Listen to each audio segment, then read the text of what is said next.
Hi అండి, welcome to మా వదినమ్మ చేతి వంట. మటన్ నిల్వ పచ్చడి రెడీ చేసే విధానం చూపిస్తానండి. చాలా ఈజీగా టేస్టీగా రెడీ చేసుకోవచ్చు. దీన్ని ఒకే సైజు మటన్ ముక్కలు ఒకే సైజు కొట్టించుకొచ్చుకోవాలండి. ఈ విధంగా మంచిగా నీట్గా కడుక్కొని పక్కన పెట్టుకోవాలి, ఆరబెట్టుకోవాలి కొంచెంసేపు. ఈ మటన్ పీస్లని ఒక కుక్కర్లో వేసి ఉప్పు, పసుపు, కొన్ని వాటర్ వేసుకొని మూత పెట్టుకోవాలి. మూత పెట్టి స్టవ్ మీద ఉంచి కొద్దిసేపు 2 విజిల్ వచ్చేంత వరకు ఉంచండి. ఒక్కొక్క కుక్కర్ ఒక్కొక్క విజిల్ వస్తుంది కదండి. అంటే కొన్ని లేటుగా వస్తాయి, కొన్ని తొందరగా వస్తాయి కదండి విజిల్లు. దాన్ని బట్టి ఉడికించుకోండి. 60% ఉడికితే చాలండి మటను. ఇట్లా కొన్ని వాటర్ మిగిలిపోయినాయి కదండి కుక్కర్లో, అవి డ్రై కావడానికి కాసేపు పొయ్యి మీద పెట్టండి.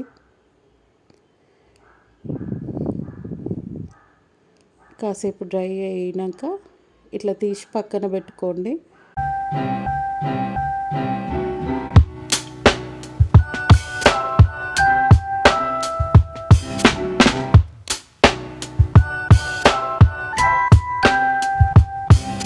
ఇట్లా తీసి పక్కన పెట్టుకున్న ముక్కల్ని ఒక కడాయిలో నూనె వేడి చేసి ఉంచుకోవాలండి. ముందే ఉంచుకొని ఈ పీసెస్ని అందులో వేసి వేయించుకోవాలి. గోల్డెన్ బ్రౌన్ కలర్ వస్తే చాలండి, మరీ వేగనవసరం లేదు. మరీ వేగితే పచ్చడి పెట్టినాక పీస్ గట్టిగా అయిపోతుందండి, అంత బాగోదు. మీడియం ఫ్లేమ్లో పెట్టి వేయించుకోవాలండి.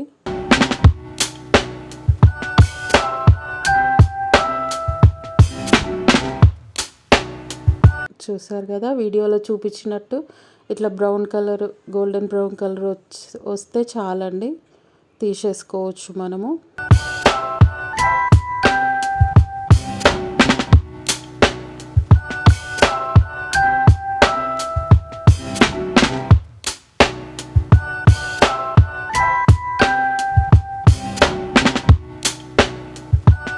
తీసి పక్కన పెట్టుకోవాలండి.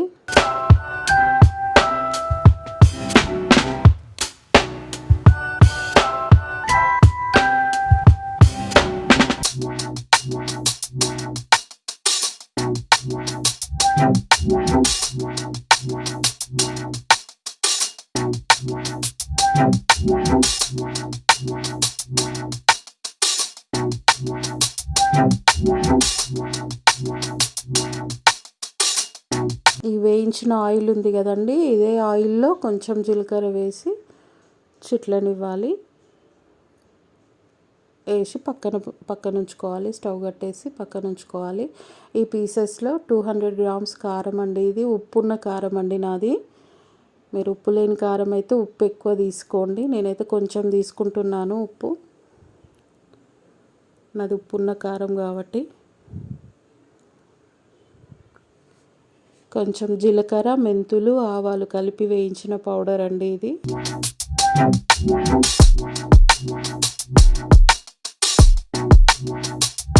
ఇంకొంచెం గరం మసాలా అండి, ధనియాలు, మసాలాలు కలిపి వేయించిన పౌడర్ అండి ఇది. ఇవి వేసి కలుపుకోవాలి బాగా, ముక్కల మీద వేసి కలుపుకోవాలి. తర్వాత వెల్లుల్లి పేస్ట్ చేసి పెట్టుకున్నా అండి, వెల్లుల్లి పేస్ట్ వేయాలి. వేసి కలపాలి.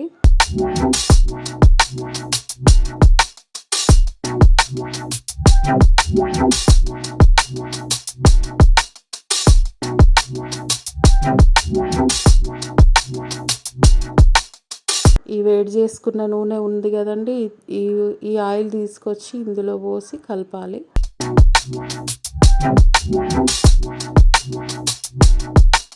కలుపుకోవాలి బాగా.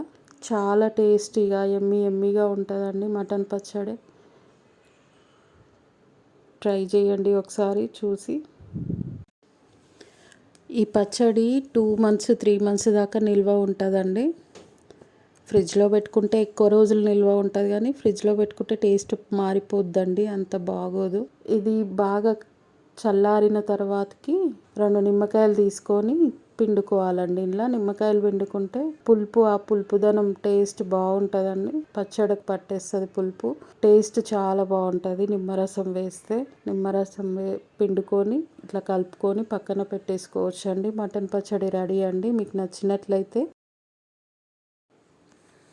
నచ్చినట్లయితే లైక్ చేయండి, షేర్ చేయండి, సబ్స్క్రైబ్ చేయండి. థ్యాంక్ యూ అండి.